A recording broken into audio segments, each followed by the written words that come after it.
What's your favorite meal? Us? Nah. Let me start with the question.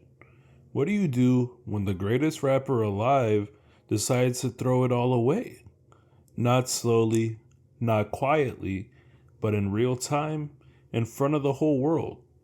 Deal by deal, dollar by dollar, even country by country.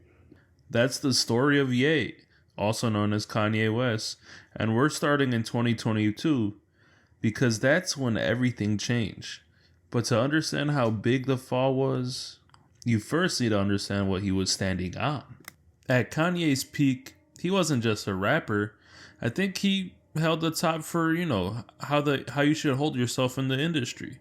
Back in 2013, he signed a deal with Adidas that would eventually be worth over $1 billion, the Yeezy partnership. Forbes estimated that 1.5 billion of his net worth came from that deal alone. Think about that. Not from music, from shoes. Adidas themselves called it the most significant partnership ever created between a non-athlete and an athletic brand. He had Gap, Balenciaga, his own school, Donda Academy, and he had one of the most loyal fan bases in the history of music. He could put out literally anything and people would listen. And then October 2022 happened. Paris Fashion Week, October 3rd, 2022. One of the biggest stages in fashion. Ye walks out wearing a shirt that says White Lives Matter. I think Jaden Smith, if I remember correctly, didn't Jaden Smith get up and walk out the show like a corn? Actually, he was justified. Let me not say that, bro. The internet went insane within minutes, though. Now, here's what makes this different from his past controversies. Ye had always been chaotic. The Taylor Swift speech, the Trump stuff, his 2020 presidential run. And even then, there's still more stuff that I didn't even go over there. But people were used to it. They'd shake their heads and move on because the music was always there to bring them back. But this time, he didn't stop. He got on social media and kept going. He tweeted that he was going to go DEFCON on 3 Jewish people, claiming the Jewish community had tried to blackball him. The Anti-Defamation League condemned it immediately. Brands started paying very close attention. And here's the wild part.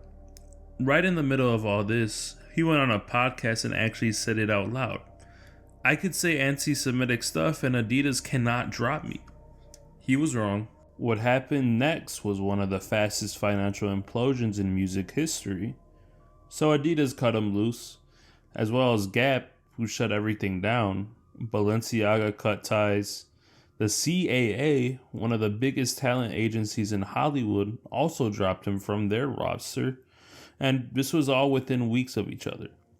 Adidas was left holding $1.3 billion worth of unsold Yeezys with no easy way to move them, contributing to a $655 million loss in sales in quarter 4 of 2022 alone. The breakup hurt Adidas badly. Imagine how badly it hurt Ye. Here's the detail that barely gets talked about, though. Buried inside the Adidas contract was a clause that said if Ye spent 30 consecutive days in mental health or substance abuse treatment, Adidas could terminate the deal. Meaning the contract he signed literally made it financially dangerous for him to get help. Whether that played a role in what happened, nobody could say for sure. But definitely a wild detail that I think gets swept under the rug. Total estimated losses from all the broken deals combined for Ye was looking about around 400 million. He went from billionaire to not, almost overnight. And it's always complicated because you know that Ye's talent never could disappear. Even after everything, people still showed up for the music. Even when he did the Vultures first listening party at the United Center, bro, once I heard about that shit, I ran. And when he dropped Vultures 1, it debuted at number 1 on the Billboard 200 in February 2024. People still streamed it. Carnival became one of Spotify's most streamed songs of the year. And people don't even know that, that was independently pushed. The audience still hadn't fully left. But behind the scenes, it was a little bit of a mess. More than 10 producers who worked on Vultures 1 and Vultures 2 had still not been paid, even after both albums were released and charting. Attorneys were banding together trying to figure out how to even get their clients' money. One lawyer put it bluntly, "We have no resources beside to try to sue him, but that's costly." Another said, "Legal claims against Ye don't really seem to go anywhere." And the sample issues were constant. It's always a thing with Ye. Ozzy Osbourne found out Ye had used a Black Sabbath sample on Carnival without permission. Ozzy publicly said he refused to clear it because Ye was an anti-Semite who had caused untold heartache to many. So Ye just removed the sample and replaced it. Artists were actively refusing to be associated with him, and that's a different level. The Donna Summer estate sued him. Donna's Summer people had already told him no on the sample clearance. He had someone re-record her vocals and use it anyways. They called it a blatant theft. The guy was making #1 albums while burning every bridge in the industry simultaneously. By 2024, it wasn't just music beef, it was a legal avalanche.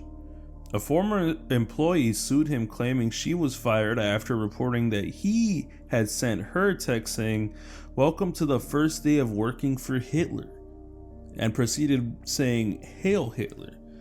A group of 8 former staffers sued over their work on a streaming app tied to Vultures 2, and they claimed they were called slaves, exposed to pornographic material at work, and some of those workers were as young as 14 years old.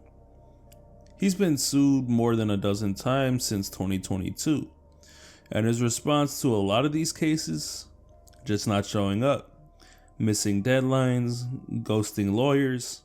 One judge had to issue a default against him just because he couldn't be bothered to respond.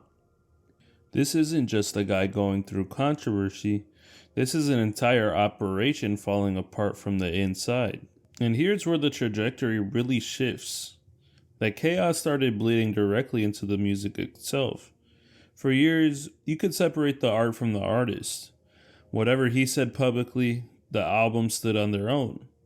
That balance was gone by 2025. He announced an album called Cock, with tracks titled HH and Gas Chambers. Spotify removed those songs. The album rolled out collabs. He played only 3 shows in all of 2024. The man who once performed for stadiums worldwide was barely touring. And we could accredit that to mental health issues. Obviously, he's taking care of kids, or at least I think he is. Maybe not.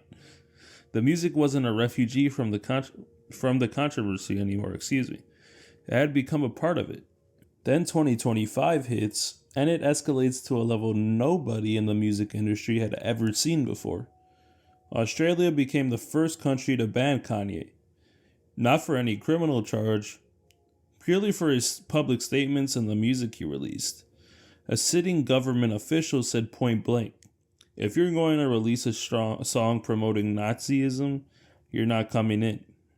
And then this week, literally days before after I'm filming this, the UK government banned him from entering the country entirely.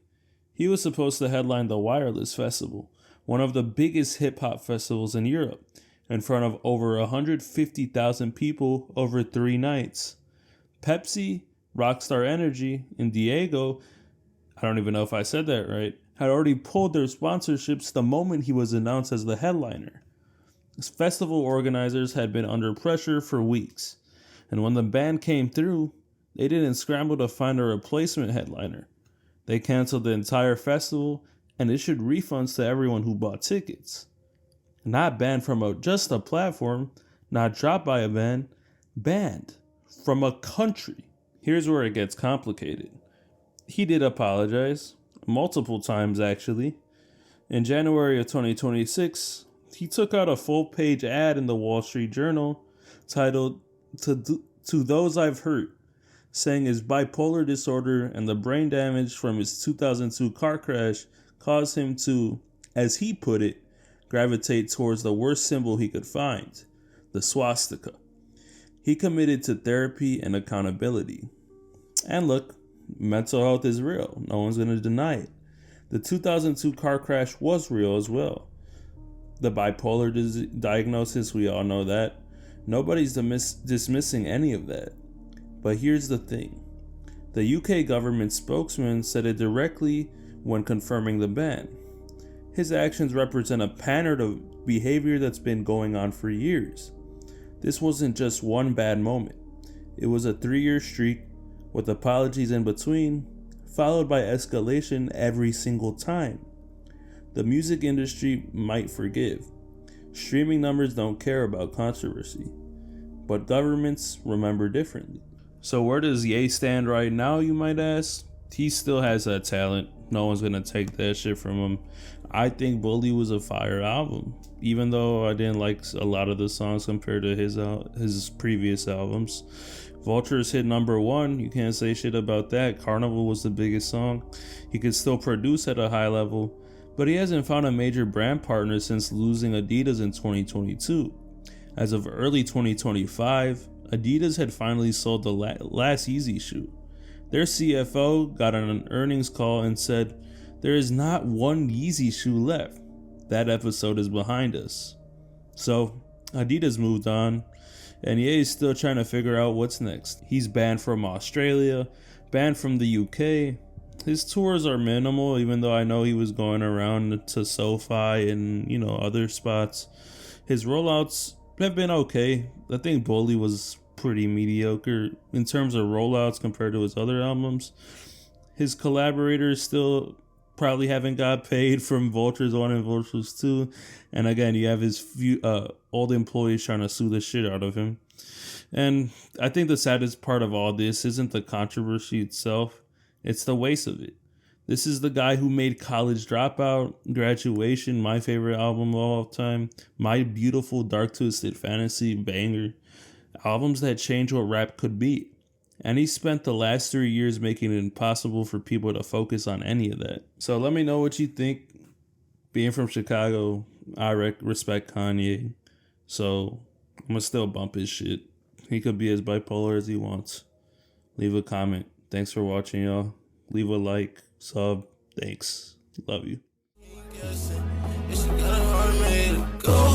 Like the room up with her soul. She look pretty when she smooth.